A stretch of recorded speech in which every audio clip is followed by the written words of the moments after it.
শিরোয় মাটিরে তুই যে বড় খাটি রে আমার বাবার কারণে। জোরে বলতে হবে ঠিক কিনা? ওলি আল্লাহ সম্মান কে দিয়েছেন? জবান খুলে বলেন কে দিয়েছেন? আমার আল্লাহ পাক বলেন আলা ইন্না আউলিয়া আল্লাহি লা খাউফুন আলাইহিম ওয়ালা হুম ইয়াহজানুন। আল্লাহ পাক বলেন আমার বন্ধুর কোনো ভয় নাই, চিন্তার কোনো কারণ নাই, তারা গমগিনু হবে না, চিন্তিত হবে না। আয়াতে তাফসীর করতে যাইয়া এই লামাঝাবি যারা হাত বুকে বাঁধে, কেউ মাথায় বাঁধে, কেউ দুই ঠ্যাং ফাঁক কইরা দাঁড়ায়, আছে না নাই? কত এলাকা আছে না নাই? এই লামাঝাবিদের বড় উস্তাদ ইমাম ইবনে তাইমিয়া ওর হাতে গড়া ছাত্র ইবনে কাসির তাফসীর ইবনে কাসির ভিতরে লেখেন, ও দুনিয়ার মুসলমান শুনে না, মিন ইবাদিল্লাহি ইবাদাত একবুতুলাম বিশুহাদা। কিয়ামতের ময়দান যেদিন শুরু হয়ে যাবে, ওই কিয়ামতের ময়দানে কিছু মানুষের চেহারা দেখে অন্যান্য নবীরা আফসোস করবেন, ঈর্ষা করবেন, হায় আল্লাহ এত সুন্দর নূরের মতো ঝলমল করতেছে, এরা কারা? এরা এদের মতো যদি আমরা হইতে পারতাম, নবী না হইয়া যদি এদের মতো হইতে পারতাম। সাহাবীরা জিজ্ঞাসা করলেন, ইয়া জাল্লিয়া রাসূলুল্লাহ মান আলাইহি, তারা কারা? রাসূল বললেন, ওজুহুম নূর আলা মানাবিরান নূর। আল্লাহু আকবার, আরো জোরে বলি আল্লাহু আকবার। তাদের চেহারাটা হবে নূর। কি হবে? কত লাগা কি হবে? এই জাকের বেলা কথা বলে জবান খুলতে হবে, কি হবে? নূর।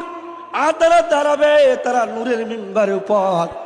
আমরা তো মনে করি, অনেকে বলে আল্লাহর ওলির কোনো কোনো কোনো কি হদিস থাকবে না, আল্লাহর ওলির নাকি সেদিন কোনো সুপারিশ করতে পারবে না। আমাদের জাতি কিছু ভাইরা বলে আছে না নাই? অথচ আল্লাহ পাক বলেন বন্ধুদের সম্মান আমার আল্লাহ দিবেন। ওই দিন আল্লাহ পাক ওলি আল্লাহকে বাবারে মাটিতে দাঁড় করানো হবে না, এবং তামা তামা মাটি হয়ে যাবে, ওইখানে দাঁড়া করাবে না। আল্লাহ পাক বন্ধুদেরকে নূরের মিম্বরের উপর দাঁড়িয়ে করাই দিবেন। জোরে করেন আল্লাহু আকবার। ওই ওলি আল্লাহর কদমে আপনারা এসেছেন। বাবা হতে পারে আমাদের জীবনে এই উরুস শরীফটা আকার জীবনে শেষ উরুস শরীফ হয়ে যেতে পারে, আমরা কেউ তো জানি না। কথা বলেন ঠিক কিনা? এই জন্য বলি, আপনারা যতক্ষণ পর্যন্ত আপন পীরের কদমে থাকবেন, আদবে সহিত থাকবেন, এবং এই দরবার শরীফকে মনে প্রাণে ভালোবাসবেন, পীরকে জানে চাইতে বেশি মহব্বত করবেন। কেন শুনে রাখেন, পীর আপনাকে আমাকে কতটুকু ভালোবাসে শোনেন। ছোট্ট একটা গুণ আমি আপনাকে বোঝানোর জন্য বলে যাই। ঢাকার আমার এক হিন্দু ভাই, তিনি তখনও মুসলমান হয় নাই। কি হয় নাই? মুসলমান। অনেকে আমার বলে বিশ্ব জাকির মঞ্জিলে হিন্দু আসে কেন? আমি সংক্ষেপ 1 মিনিট শেষ করতেছি। ওই হিন্দু ভাই দরবার শরীফে প্রতি শুক্রবার আসে। হুজুর কেবলা জানতে নাকে ডেকে হল রুমের ভিতরে নিয়ে কিছু কথাবার্তা বলেন। এরকম কয়েকটা জুমা যাওয়ার পরে হঠাৎ করে আমার কিছু খাদেম ভাইরা, আমার জাকির ভাইরা জিজ্ঞাসা করলেন, ও হিন্দু বেটা দাঁড়াও, তুমি আসলে তোমাকে হল রুমের ভিতরে নিয়ে যায়, হুজুর তোমার সঙ্গে কি কথা বলে আমাদেরকে বলো, আমরা এত বছর গোলামি করি, এভাবে তো আমাদের ডাক দিয়ে নেয় না। তখন বলে, রে বাবা, ও ভাই জানলা শুনে নেন, জাকির ভাইরা রে, আমার পীর সম্পর্কে উনি বললেন, আমার পীরের দরবারে আমি এই জন্য আসি, যে শুক্রবার আমি পীরের দরবারে না আসি, ওই শুক্রবার আমার পীর আমার বাড়িতে যাইয়া আমারে বলে, বাবা কেন তুমি আমার দরবারে গেলা না, কি হয়েছে তোমার?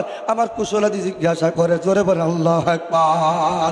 আর আজকে আমাকে ভিতরে নিয়ে আমাকে বললেন, বাবা বলো, তুমি বলো, তোমার পীর যদি জান্নাতে থাকে, দিনের মুরিদ যদি জাহান্নামে জ্বলে, বলো পীর কি ধৈর্য ধারণ করতে পারবে? না। পীর কি সহ্য করতে পারবে? পারবে না। বাবা আমি তোমারে বলি, আমি তোমারে চাই না তুমি জাহান্নামী হও, এখনো কি তোমার সময় হয় নাই? তুমি আমার হাতে হাত দিয়ে কালেমা পড়ে মুসলমান হয়ে যাও। লা ইলাহা ইল্লাল্লাহু মুহাম্মাদুর রাসূলুল্লাহ সাল্লাল্লাহু আলাইহি ওয়াসাল্লাম। আমার হুজুর কেবলা যান এইভাবে ভালোবাসা দিয়া মানুষকে আদর করিয়া মানুষকে খানা খাওয়াইয়া ইসলামকে জিন্দা করেছেন, কালেমা দাওয়া দিয়েছেন।